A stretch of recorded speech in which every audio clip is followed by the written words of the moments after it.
What's good, YouTubers and YouTubettes? This is JBsports back again with another one. I have some interesting and very disappointing news for a certain segment of fans. Fans from a certain region. Let me set the stage for you. We got two heavyweight title matchups on the horizon for the first quarter of 2022. The first fight going to be involving two champions, one former and one current, and one former undisputed. You got the former undisputed in cruiserweight and unified heavyweight champion, who I have number 3 in my heavyweight rankings behind Tyson Fury and Deontay Wilder, but he arguably could be number 1 depending on who's making those rankings. My rankings, I got him number 3. That fighter being Alexander Crazy Eyes Usyk, taking on the number 4th heavyweight in my rankings, 2-time heavyweight champion, looking to become 3-time heavyweight champion and put his name, or place his name alongside the great Muhammad Ali. Former unified heavyweight champion, Anthony Joshua, nicknamed AJ. The other fight's going to be involving the WBC heavyweight champion, number 1 Ring Magazine heavyweight champion, lineal heavyweight champion, and the fight that I have number 1 on my heavyweight rankings, ahead of Deontay Wilder, who I have number 2, and Alexander Usyk, who I have number 3, and Anthony Joshua, who I have number 4. Now, rounding out the top 5 is Luis King Kong Ortiz. It's a damn shame that he ain't getting any of these fights. He's not involved in any of these 2 major fights. The only guy that had the balls to get in the ring with him was Deontay, the Bronze Bomber Wilder. But that's another story for another day. We're going to talk about the 2 heavyweight matchups on the horizon. And the fighter that Tyson Fury is slated to take on, and this fight was mandated by the WBC. And that is a guy that many people claim has been the number 1 contender for 894 days. And he's the mandatory contender in the WBC. He's a guy that stole another fighter's nickname. Luckily, the fighter has a new nickname now. Well, it ain't a new nickname, but he's changed that nickname. You remember Adrian, the Can Man Broner? Now he called himself Adrian, the Problem Broner. But when he was the Can Man, he got his name stolen from him, from Dillian, the Can Man White. Remember he was talking about anybody can get it? And people didn't even question him on there. Like, damn, man, you gonna just steal a dude's phrase and steal a dude's motto? Just did it, man, and ain't nobody say nothing. If that had been the shoe on the other foot, they'd have been like, hold up, Adrian, how you just gonna take Dillian White's nickname? You know, UK fans, they let they fighters, when they love their fighters, they let them make it on a whole lot of things, man.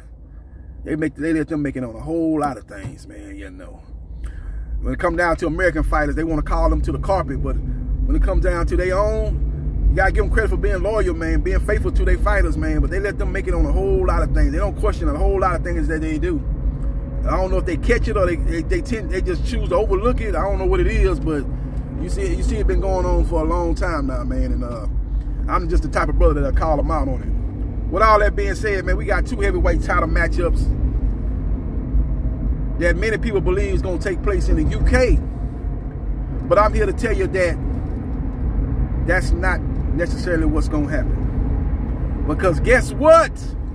Eddie Hearn, a.k.a. Eddie the Con Artist, is in Dubai conducting business with guys with deep pockets. Saudi Arabia investors down there in Dubai are looking for that big site fee that he was going to get when old Tyson Fury was going to take on Anthony Joshua. Remember that $50 million site fee that fell by the wayside when an arbitrator ruled in Deontay Wilder's favor and put a kibosh on Fury Joshua and set the stage for Fury Wilder 3. He's looking to go back to those same investors and set the stage for at least one of these 2 fights taking place over there in Dubai. Now, you heard Eddie Hearn early on saying, oh, man, a rematch is most likely going to take place in the UK, man. You know, that's where we think it should go. You know, we've had several approaches from different people but we believe that the fight should be in the UK. That's what he was saying early on in regards to the Alexander Usyk Anthony Joshua rematch. But as Errol Spence Jr. once said, the tables have turned, and now he's looking to possibly bring that fight over there to Dubai. He's talking to the Saudi investors as I speak. As I do this video, he's down there meeting with them and setting the stage for a possible heavyweight title fight to go down in the Middle East.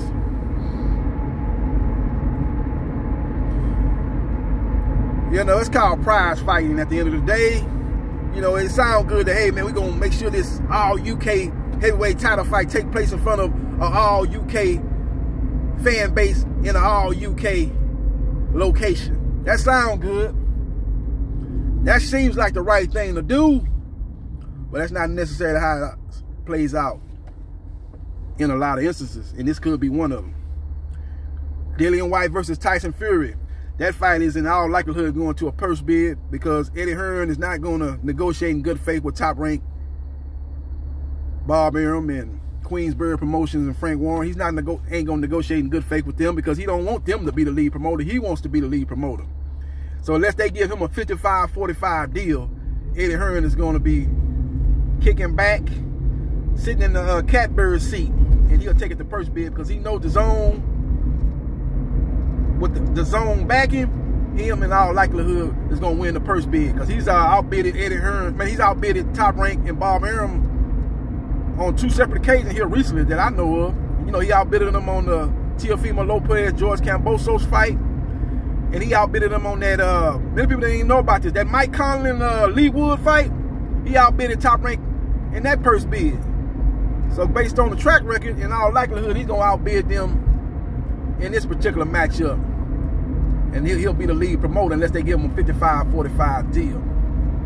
And to maximize that type of fight, he could possibly take that fight to Dubai too. And put that fight over there. Well, it will make more money due to the huge site fee than it will make over there in the UK.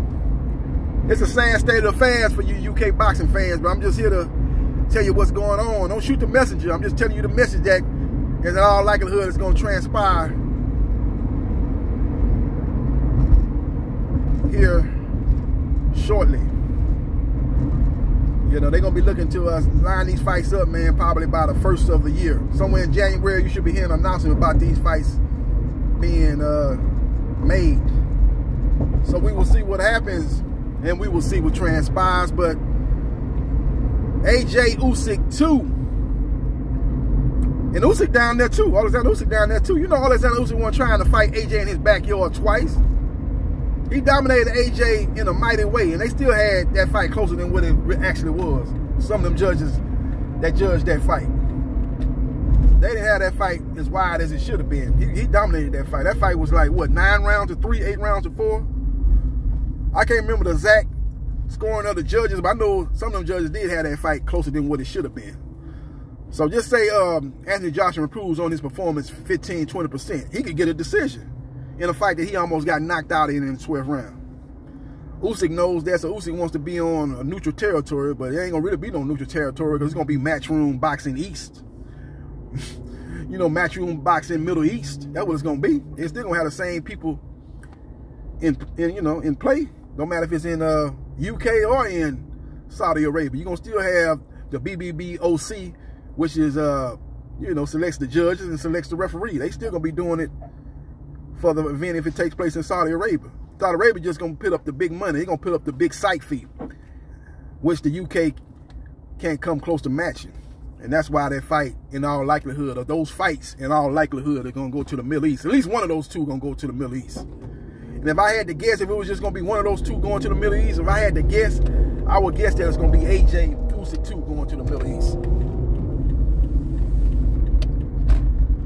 Who knows, though? You know, they say they down there in Dubai. They might have 2 separate locations. They might put one in where they fought, where AJ fought Ruiz in the rematch. They might put one of those fights over there, and they might put the other fight in a whole different area. You know, they be building them stadiums out there. They build temporary stadiums out there. you know, for those particular fights, to hold, you know, to hold the crowd, hold the fans that's gonna be in attendance. They build those things, man, and it seem like it don't take that long, man. I'd be like, damn, they build a stadium kind of quick over there. Temporary stadium, and they get the building and have it up in no time.